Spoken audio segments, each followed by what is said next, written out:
Shalom Worship Leader, kembali lagi dengan saya Hiram di channel Training Worship Leader.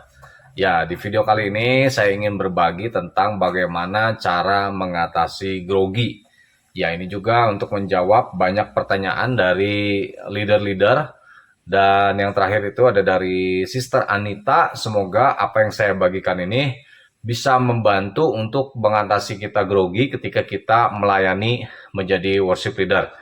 Dan saya akan bagikan dua video, ini yang pertama dan selanjutnya ditunggu saja supaya banyak yang bisa kita ketahui dan kita lakukan cara untuk mengatasi grogi.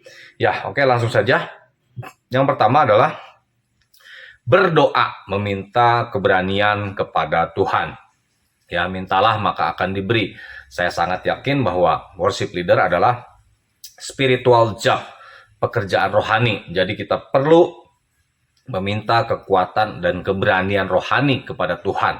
Kita juga bisa minta kesehatan, supaya ketika kita diberikan tugas untuk menjadi worship leader, kita bisa sehat dan kita bisa melaksanakan worship tugas kita itu dengan baik. Berdoa ketika mau latihan, berdoa saat mau pelayanan, biasanya pagi-pagi berkumpul bersama tim, dan jangan lupa juga berdoa mengucap syukur setelah pelayanan itu selesai. Jadi sangat penting untuk mengatasi grogi, kita berdoa, bahkan kita minta supaya kita bisa hilang grogi kita, itu Tuhan bisa berikan. Nah, selanjutnya miliki motivasi yang benar dalam pelayanan.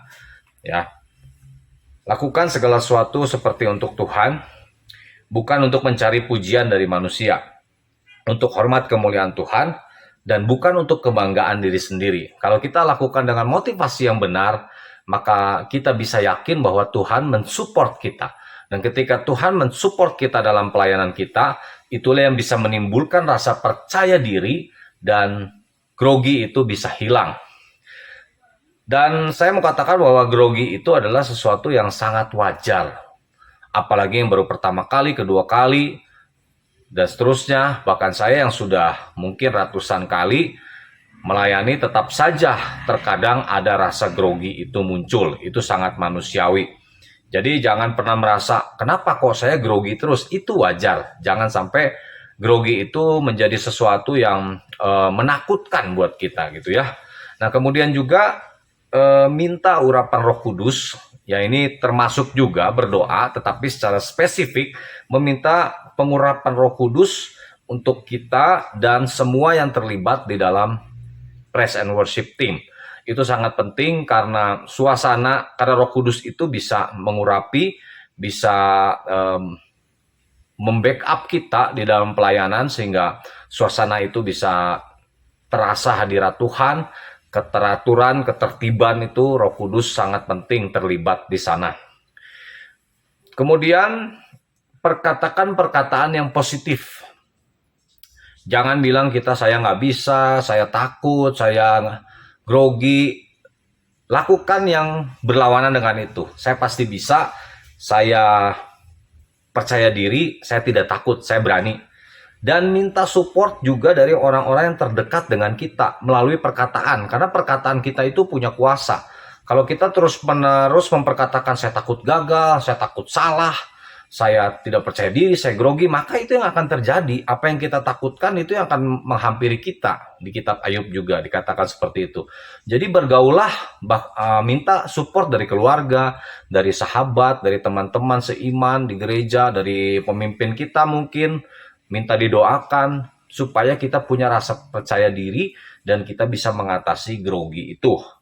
Nah, kemudian jalin komunikasi dan kerjasama yang baik dengan pemusik, singer, dan semua tim yang terlibat dalam pelayanan agar bisa saling mensupport dan saling mendoakan. Nah, ini penting sekali. Terkadang kita grogi, kitanya sudah ready, tetapi ada singer yang mungkin tidak mensupport kita, yang ada pemusik yang mungkin tidak sehati dengan kita. Nah, ini tanda kutip seperti perpecahan di dalam tim. Nah, perpecahan di dalam tim itulah yang menimbulkan tidak saling mensupport, tidak saling mendoakan. Dan karena setiap orang itu, pemusik, singer, punya keinginan ideologi lah sendiri-sendiri yang berbeda-beda, ketika itu tidak bersatu, tidak kompak, maka itu kita akan timbul satu keraguan, satu ketakutan gitu mungkin. Aduh, ini nanti gimana ya nih pelayanan, kira-kira bisa kompak nggak? Apalagi sampai berdebat, misalnya ketika latihan, yang satu pemusik pengen begini, yang satu pengen begitu, ya.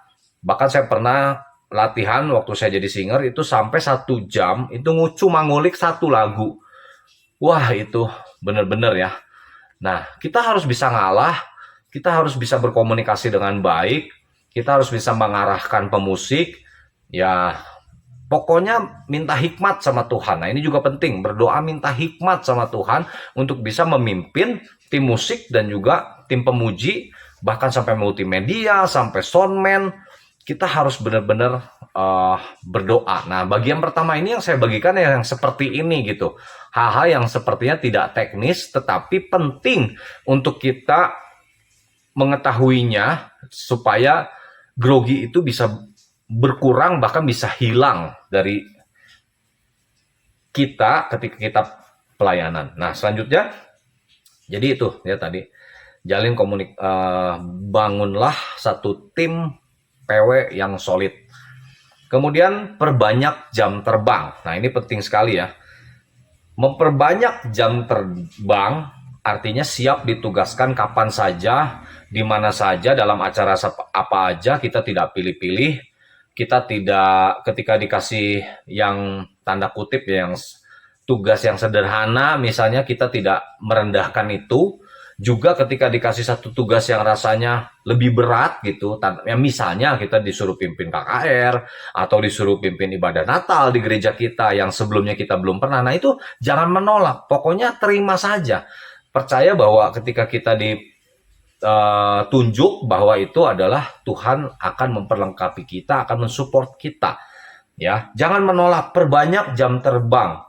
Nah, ini berguna untuk menimbulkan rasa percaya diri kita, tampil di berbagai occasion, jemaat yang berbeda, ibadah yang berbeda, itu juga akan meningkatkan rasa percaya diri kita dan akan mengurangi itu yang namanya grogi, itu akan terus-menerus berkurang, ya pasti itu ya. Kalau awal mungkin level grogi kita 90%, ketika jam terbang kita semakin banyak akan berkurang 85, 80, 70 dan seterusnya, tetapi grogi itu bisa dibilang tidak bisa hilang, akan tetap ada. Tinggal bagaimana kita terus berulang-ulang ya, dari poin-poin yang saya sudah sebutkan tadi, ketika kita mau pelayanan kita lakukan secara berulang-ulang supaya kita tidak mengandalkan kekuatan kita sendiri. Ya, kita tetap berdoa, kita tetap bergantung, berserah, minta kekuatan dari Tuhan. Ya, itu manusiawi. Bahkan saya merasa bahwa grogi itu muncul supaya kita bisa lebih meminta kekuatan kepada Tuhan. Juga diperlengkapi dengan poin-poin yang saya bagikan tadi. Nah, di video yang selanjutnya saya akan membagikan poin-poin yang lebih ke arah teknis atau persiapan yang nantinya berguna untuk mengurangi grogi. Nah, selanjutnya kita memperlengkapi diri kita dengan skill yang dilatih terus-menerus secara disiplin. Nah, skillnya apa saja ya? Leader-leader lihat video saya, itu saya sudah bagikan banyak sekali skill-skill di sana. Ada latihan pemanasan, pernapasan, ada teknik memberikan kode, menjadi singer yang baik, itu semua ada di sana. Jadi untuk kita mengurangi grogi, kita harus terus memperlengkapi diri kita dengan skill, terutama sebagai worship leader, kita harus memperlengkapi teknik vokal kita. Semakin teknik vokal kita itu baik, maka rasa percaya diri kita akan semakin tinggi. Oke, nah selanjutnya ini sangat penting untuk mengurangi grogi adalah jangan takut dan jangan sepertinya segala sesuatunya berakhir gitu ketika kita berbuat salah. Saya jamin semua orang pasti pernah berbuat salah ketika mereka memimpin ya, apapun itu, misal MC, misalnya ya terutama worship leader ya, saya bicara secara spesifik di sini, semua orang pasti pernah salah. Saya sekarang puji Tuhan ya, Tuhan percayakan pelayanan-pelayanan seperti di KKR, di ibadah Natal, itu dulu ketika pertama kali saya jadi worship leader, wah saya banyak sekali melakukan kesalahan. Nah, kita jangan takut dan jangan apa ya, seolah-olah sudah berhenti, nggak mau lanjut lagi gitu. Jangan begitu. Bahkan ketika saya jadi worship leader itu, awal-awal saya ingat itu sampai tanda kutip ditertawakan gitu sama anak-anak youth. Sampai ketika kita fellowship makan bersama tuh, kesalahan-kesalahan saya itu dijadikan seperti lelucon gitu. Ya nggak apa-apa gitu. Jangan sampai kita jadi discourage atau jadi makin apa, bahkan berhenti gitu untuk melayani ketika kita melakukan kesalahan. Jadi jangan takut berbuat kesalahan, dan ketika kita salah, jangan itu menghentikan kerinduan kita untuk terus belajar dan menjadi worship leader. Kita terus bangkit, tetap semangat, dan yang paling penting jangan lakukan kesalahan kita yang sudah kita lakukan sebelumnya, belajar dari kesalahan kita dan menjadi lebih baik.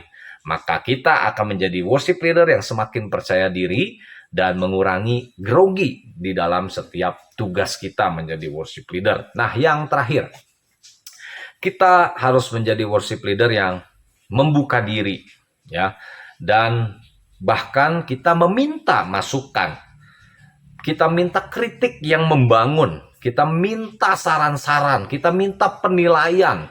Dari siapa ya? Dari siapa saja yang ngerti ya. Jangan minta penilaian sama orang yang nggak ngerti, ya percuma gitu. Kita minta penilaian misalnya dari worship leader senior, dari guru vokal di gereja, mungkin dari pembimbing rohani, dari sahabat kita. Kalau saya kadang saya suka nanya sama istri saya, tadi saya nge-WA, kira-kira apa yang kurang? Kira-kira apa yang salah? Apa yang bisa ditingkatkan? Nah, kita harus terbuka. Jangan kita menutup diri gitu. Jadi pelayanan kita tidak berkembang gitu, tidak semakin baik, dan akhirnya ya kita tidak semakin percaya diri dalam setiap pelayanan yang terus-menerus itu. Kita malah makin grogi ya. Saya juga pernah ketika ya pertama kali juga saya ingat mimpin sebuah ibadah, itu saya dikasih masukan sama pembimbing rohani saya, gembala saya waktu itu. Kurang lebih mungkin ada sekitar 6 atau 7 poin. Dan 6-7 poin itu sangat banyak gitu. Yang sepertinya semua yang saya lakukan itu salah gitu ketika mimpin ibadah itu. Tapi ya saya belajar untuk menerima semuanya gitu. Masukan-masukan, saran, kritik. Meskipun saya pikir itu terlalu banyak gitu masukannya. Tapi ya sudah, saya berbesar hati. Ya, saya berdoa Tuhan supaya saya bisa terima masukan-masukan ini, dan saya belajar dari kesalahan itu, dan saya menjadi pribadi yang lebih percaya diri lagi dengan saya memperbaiki kesalahan-kesalahan saya, dengan saya menerima masukan-masukan, kritik, saran dari orang-orang yang lebih senior dari saya. Oke, itu bagian pertama dari bagaimana cara mengatasi grogi. Semoga ini bisa bermanfaat. Jangan lupa di like, komen, tanya, dan share kalau kalian merasa video ini bermanfaat kepada rekan-rekan kalian sesama worship leader. Shalom, worship leaders.